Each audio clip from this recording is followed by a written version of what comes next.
大家午安好，首先多謝資本平台啦。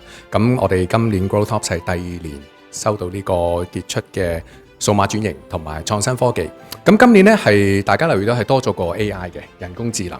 咁我諗我哋 GrowthOps 除咗喺一個資訊管理服務啦，咁亦都有我哋自己嘅開發團隊，亦都有我哋嘅維護同埋支持維護嘅團隊嘅。咁而 AI 亦都見到在座，我諗絕大部分啦。唔同嘅企業亦都有提過喺人工智能嘅積極開拓發展。咁當然啦 ，AI 喺個市場裏面咧，大家都知道係一個好 hot 嘅一個 topic， 好火啦，我哋叫做好火嘅一個話題。咁我哋 GrowthOps 點樣係可以為我哋嘅客戶提供一個好實際應用嘅層面，提供一個 AI 嘅方案。咁亦都係我哋近呢一年係好主力去 focus 嘅地方啦。咁而我哋 GrowthOps 喺舊年亦都推出咗我哋嘅 AI product。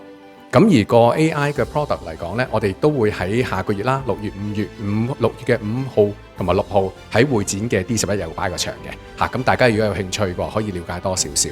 咁我想講嘅就係 GrowthOps 喺嚟緊未來，亦都會好似我哋得到呢個獎咁樣。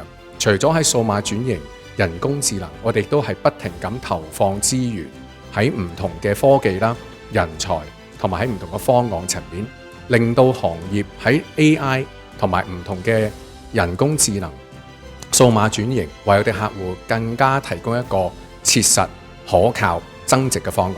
多謝大家。